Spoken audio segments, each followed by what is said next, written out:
삶이 뜻대로 되지 않을 때가 있습니다. 그때 이런 생각을 해 보신 적이 있으신가요?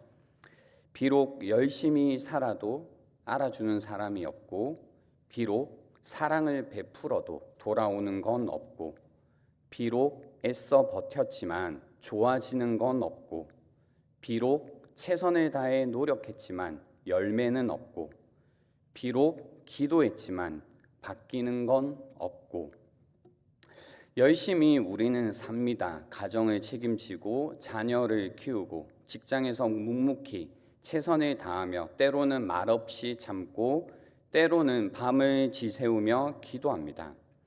그런데 문득 이런 마음이 들 때가 있습니다. 이렇게까지 애썼는데 왜 아무것도 변하지 않는 걸까?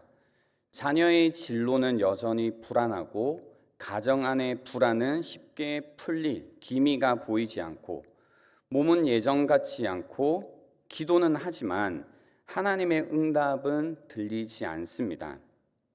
풀리지 않는 현재와 보이지 않는 미래에 마음이 점점 지치고 무너져 갈 때가 있습니다. 변하지 않는 현실 앞에서 우리의 마음에 질문이 차오릅니다. 하나님 정말 계신가요? 왜 이토록 침묵하시는 겁니까? 하박국 선지자도 비슷한 상황을 살았습니다. 그는 악인이 형통하고 의인이 고통당하는 힘든 현실 앞에서 하나님께 항의했습니다. 어찌하여 침묵하십니까? 변하지 않는 상황에 그는 분노했고 낙심했고 하나님께 따졌습니다. 그런데 그러던 하박국이 이 하박국서 마지막에 가면 기쁨을 노래합니다. 무화과 나무가 무성하지 못하고 포도나무에 열매가 없고 밭에 식물이 없고 외양간에 소가 없을지라도 나는 여호와로 말미암아 즐거워하리로다라고 한 거죠. 도대체 무슨 일이 일어난 걸까요? 오늘 그 장면을 함께 한번 살펴보도록 하겠습니다. 하박국 3장 17절은 이렇게 시작됩니다. 17절을 같이 한번 보시겠습니다. 비록 무화과 나무가 무성하지 못하며 포도나무에 열매가 없으며 감람나무에 소출이 없으며 밭에 먹을 것이 없으며 우리의 양이 없으며 외양간에 소가 없을지라고 합니다. 한번 이 17절에서 없다라는 이야기가 계속 한번 띄워주시겠어요? 없다라는 것이 몇 번 나오는지 한번 계수해 보시겠습니까? 몇 번 나오는지 없다라는 것이 몇 번이죠? 약간 트리키한 게 있습니다. 그 무성하지 못하면도 사실 없다입니다. 그럼 몇 번이죠? 6번입니다. 하박국은 6번이나 없다라고 고백하고 있습니다. 무화과가 없고 포도나무에 열매가 없고 감람나무에도 소출이 없고 밭에도 먹을 것이 없고 우리의 양도 없고 외양간에 소도 없다라고 합니다. 이처럼 반복되는 없다라는 표현은 절망의 리듬을 만들어내는 겁니다. 없고 없고 없고 삶의 기반이 하나 둘씩 무너져 내리는 점진적인 상실의 흐름입니다. 무화과 나무에 열매 없음은 다소 불편하지만 견딜 수 있는 수준입니다. 그러나 외양간에 소가 없다라는 것은 생존 기반이 무너지는 훨씬 더 심각한 상황입니다. 곡물의 상실은 기근과 굶주림을 의미하고 양과 소의 부재는 이 당시 팔레스타인에서는 경제 기반이 붕괴되는 위기를 뜻했습니다. 그러니까 이런 거죠. 이번 달에 내가 뭔가 수입이 조금 준 것 때문에는 막 못 살 건 아니지만 실직을 하게 돼요. 혹은 내가 하고 있는 일을 폐업하게 되면 또 다른 겁니다. 근데 폐업을 했는데 우리나라의 뭔가 경제 상황이 너무너무 안 좋아지는 것은 여러모로 훨씬 힘들어지는 겁니다. 무화과 나무 하나 없어도 살 수 있고 포도 열매가 없다고 해도 살아갈 수 있습니다. 그러나 이 모든 것이 사라지면 그건 절망입니다. 일상의 공급이 끊기고 하나님의 축복이 거두어진 듯한 숨이 막히는 절망감이 밀려오는 겁니다. 오늘날 우리도 이러한 절망의 리듬 속을 살아갈 때가 있습니다. 때때로 점진적인 상실을 경험합니다. 우리의 삶의 자리에 이 없음이 계속 늘어가는 겁니다. 마음의 여유가 없고 그래서 예민해져 있었는데 내가 맺고 있던 관계들도 없어집니다. 그 가운데 나의 건강도 없어지고 그 가운데 나의 신앙도 이제 없어지는 이런 절망의 리듬 가운데 우리가 살아갈 때가 있다라는 겁니다. 그런데 하박국은 이 절망의 리듬, 없다라는 현실을 피하지 않습니다. 도리어 하박국은 이 현실을 외면하지 않고 오히려 그 현실을 직면합니다. 그리고 하박국은 그 절망의 리듬 가운데서 기쁨을 노래하고 있는 겁니다. 17절, 18절을 보시면 비록 없을지라도 라고 한 다음에 18절에 나는 여호와로 말미암아 즐거워하며 나의 구원의 하나님으로 말미암아 기뻐하리로다 라고 하는 겁니다. 하박국은 이 절망의 현실 앞에서 이렇게 고백하는 겁니다. 비록 모든 것이 무너질지라도 나는 하나님으로 말미암아 기뻐하겠습니다 라고 고백한 겁니다. 이 고백은 단순히 버티는 신앙이 아닙니다. 억지로 견디는 믿음도 아닙니다. 모든 것이 사라져도 하나님은 여전히 나의 구원이시기에 나는 기뻐하겠다라는 믿음의 노래인 겁니다. 여기서 궁금함이 생기는 거죠. 하박국이 말하는 기쁨이란 도대체 무엇일까? 하박국은 여전히 무너진 현실 한복판에 있습니다. 여전히 절망의 리듬 가운데 있습니다. 수확은 없고 양식도 없고 미래도 보이지 않습니다. 그러나 그는 기뻐하겠다라고 말하는 겁니다. 하박국이 말하는 기쁨이란 환경에서 비롯되는 감정이 아니기 때문입니다. 이 당시에 기쁨이라는 것은 보통 풍성함과 축복, 수확한 열매에서 나왔습니다. 막 삶이 풍성해지고 무언가 수확한 열매들이 많을 때 거기서 기쁨을 느끼는 겁니다. 그러나 하박국은 지금 그 모든 것, 아무것도 없는 자리에서 기쁨을 노래합니다. 16절에 보시면 이 내용이 더 확실해집니다. 내가 들었으므로 내 창자가 흔들렸고 그 목소리로 말미암아 내 입술이 떨렸도다. 무리가 우리를 치러 올라오는 환난 날을 내가 기다림으로 썩이는 것이 내 뼈에 들어왔으며 내 몸은 내 처소에서 떨리는 도다라는 구절입니다. 여기에서 하나님의 말씀을 하박국은 듣습니다. 그리고 그 말씀 때문에 그의 창자가 흔들리고 입술을 떨게 했다라고 합니다.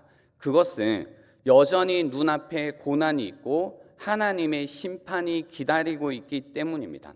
그런데 하박국은 그런 다가오는 고난과 환난, 심판 한가운데서도 기뻐하겠다고 이야기하는 겁니다. 하박국의 기쁨이란 고난이 지나간 후에 사라진 이후에 찾아오는 것이 아니라 고난 한복판에서 주어지는 하나님의 선물인 겁니다. 그는 눈물을 흘리며 떨리는 마음으로 하나님을 바라보며 신뢰하는 겁니다. 어떻게 이런 기쁨이 가능할까요? 그 열쇠는 관계에 있습니다. 그는 하나님과 깊은 시간을 보냈습니다. 하나님을 만났고 하나님께 부르짖었고 하나님께 질문했고 하나님과 씨름했고 그리고 하나님을 기다렸습니다. 그러한 시간 속에서 하박국은 하나님의 음성을 듣고 하나님의 비전을 보고 하나님의 성품을 경험했습니다. 그리고 그 역사의 궁극적인 결말을 깨닫게 되는 겁니다. 그래서 그는 마침내 이렇게 고백합니다. 하나님, 그분만으로 충분하다고요. 이 고백이 외적인 환경이 아니라 내면 깊은 곳에서 솟아나는 기쁨의 셈이 되는 겁니다. 하나님으로 말미암은 기쁨은 상황을 초월합니다. 기쁨이란 더 이상 외부 조건에 반응하는 감정이 아니라 하나님과의 관계에서 솟구치는 셈이 되는 겁니다. 그래서 이 고백은 단순한 긍정적인 태도나 정신 승리가 아닙니다. 이 고백은 신앙의 본질을 깨뚫는 고백이라는 겁니다.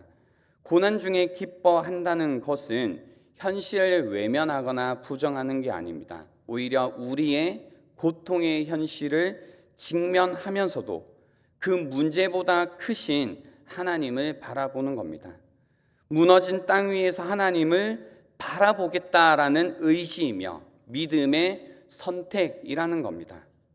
모든 것이 무너진 자리에서도 하나님 한 분이라면 충분하다는 이 고백, 아무것도 없지만 하나님이 나와 함께 하신다는 이 단 하나의 사실로 인한 기쁨, 그 기쁨이 고난을 이기게 하고 감사하게 하고 끝내 찬양하게 한다는 겁니다. 이것이야말로 세상이 주일 수 없는 기쁨이요 오직 하나님 안에서만 주어지는 기쁨입니다. 기쁨은 환경이 아니라 여호와로 말미암아 온다는 겁니다. 이 하박국은 이 하나님 안에서 기뻐하는 데서 멈추지 않습니다. 그는 한 걸음 더 나아가 그 하나님이 자신의 힘이 되심을 고백합니다. 19절 말씀을 한번 보시겠습니다.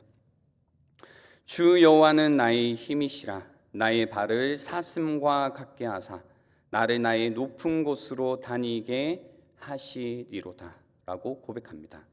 오늘 본문이 말하는 기쁨은 하나님과의 인격적인 관계에서 오고 그 관계는 우리 내면의 실제적인 변화로 이어집니다.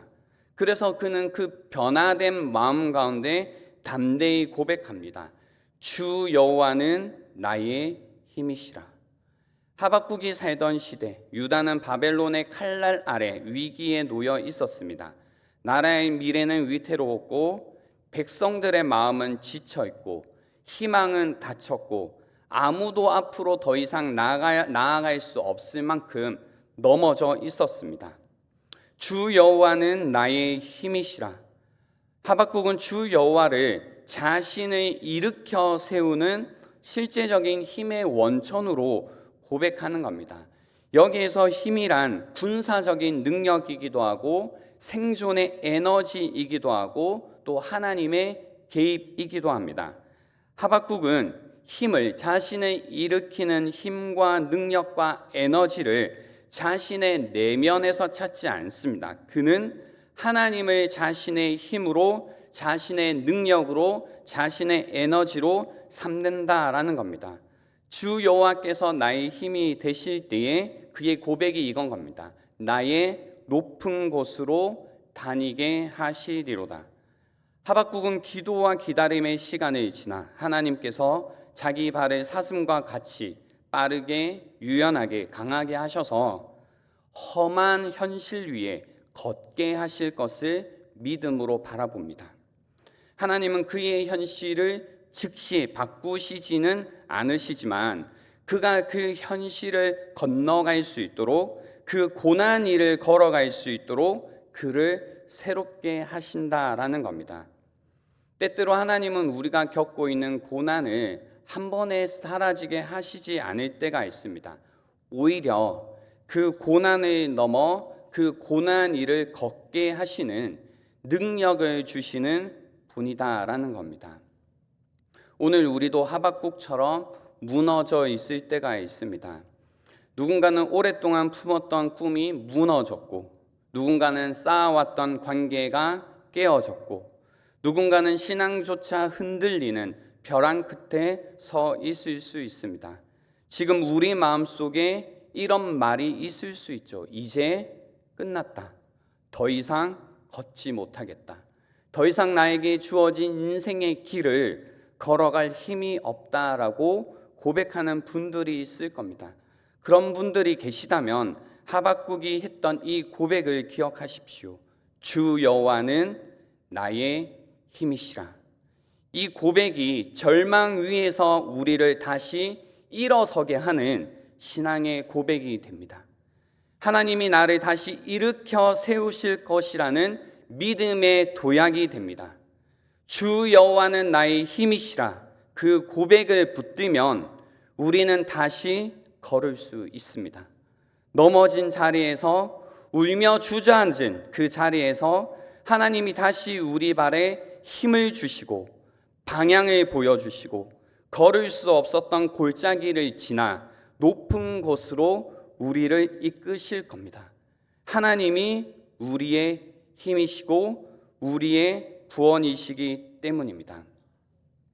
얼마 전에 기도 제목을 나누다가요, 한 청년이 이런 얘기를 한 적이 있습니다. 자기가 아는 지인이 있는데 굉장히 안 좋은 일이 있었답니다. 얘기를 들어보니 오늘 이 하박국서에서 얘기하는 절망의 리듬 가운데 있는 겁니다. 어떤 상황이었냐면, 이 친구는 군대에 있는데 어느 날 갑자기 엄마가 너무 아파서 병원에 가봤더니 암인 겁니다. 그리고 시간이 한 달 안에 다 일어난 일인데요. 그리고 몇 주 지나서 또 누나가 몸이 안 좋아서 병원에 갔는데 누나가 암인 겁니다. 그리고 또 몇 주 지나서 아버지가 몸이 안 좋아 병원에 갔는데 또 암인 겁니다. 가족 모두가 암 선고를 받는 겁니다. 그리고 그 나눔을 하면서 자기가 아는 그 친구가 너무너무 괴로워 보인다는 겁니다. 어떻게 그 상황을 견뎌야 되는지 자기가 몰라서 이렇게 같이 기도 부탁을 한다는 거죠. 그 얘기를 듣는데 마음이 그런 겁니다. 너무 절망스러운 마음이 저에게도 찾아오는 겁니다. 어떻게 이런 일이 있을 수 있을까라는 생각이었습니다. 이 절망의 리듬 가운데 이 친구가 정말로 있겠고 견딜 수 없는 절망감이 그에게 몰려오겠다라는 생각이 들었습니다. 그리고 조심스럽게 이제 얘기했죠. 혹시 그 친구를 교회에 데리고 올 수 있으면 좋겠다. 오면 우리가 같이 그 친구를 위해 기도해 주면 좋겠다라고 얘기를 했고, 한 2달 정도 시간이 지난주에 그 친구가 이제 교회에 왔었습니다. 와서 얘기를 알고 있기 때문에 같이 이제 뭐 하겠어요? 같이 손 붙들고 기도를 해주는 거죠. 같이 기도해주고 이후에 어떤 이제 잠깐 그 믿음에 관해서 나눌 시간이 있어서 그렇게 이야기를 했습니다. 세상에서 힘든 일이 오고 어려운 일이 오면 다 지나간다고 하지만 지나가지 않는다고. 괴로운 일이 있고 우리를 절망 가운데 빠뜨리게 하는 일이 오면 세상은 지나간다고 하지만 사실은 지나가지 않는다고. 많은 사람들이 그 절망 가운데, 그 고통 가운데 다 주저앉아 있다고. 그 사망의 음침한 골짜기에 다 주저앉아 있고 거기에 살다가 다 죽어가는 것이 사실은 우리의 실상이라고 얘기했습니다. 그러나 우리가 하나님을 믿는다면 하나님께서는 우리의 그 절망스러운 상황 가운데, 현실 가운데 우리에게 힘을 주셔서 우리로 하여금 그 절망을, 그 사망의 음침한 골짜기를 지나가게 하시는 분이 하나님이시다라고 얘기했습니다. 그래서 그 하나님을 믿기를 제가 권유했습니다. 똑같은 얘기입니다, 여러분. 오늘 이 하박국서가 우리에게 전하는 메시지가 동일한 겁니다. 때로는 우리가 믿음을 가지고 산다 할지라도 절망 가운데, 고통 가운데, 고난 한복판에 서 있을 수 있습니다. 그러나 주 여호와는 나의 힘이시다라는 이 믿음의 고백이 우리로 하여금 넘어진 자리에서 다시 일어서게 하고 울며 주저앉은 그 자리에서 우리를 다시 한번 삶을 향해 걸어가게 하고 우리로 하여금 나아가게 하는 힘이 된다라는 겁니다. 그런 마음으로 우리 마지막으로 한 번 더 17절과 18절 말씀을 믿음으로 고백할 수 있으면 좋겠습니다. 함께 고백하겠습니다. 비록 무화과 나무가 무성하지 못하며 포도나무에 열매가 없으며 감람나무에 소출이 없으며 밭에 먹을 것이 없으며 우리의 양이 없으며 외양간에 소가 없을지라도 나는 여호와로 말미암아 즐거워하며 나의 구원의 하나님으로 말미암아 기뻐하리로다. 아멘. 이 고백이 무너진 우리의 심령을 다시 세우고 내일을 다시 일으켜 세우는 고백이 되기 바랍니다. 비록 모든 것이 무너졌어도 여호와께서 우리의 힘이 되시기에 우리의 삶은 다시 걷게 될 겁니다. 이 시간 함께 기도하는 시간 갖도록 하겠습니다.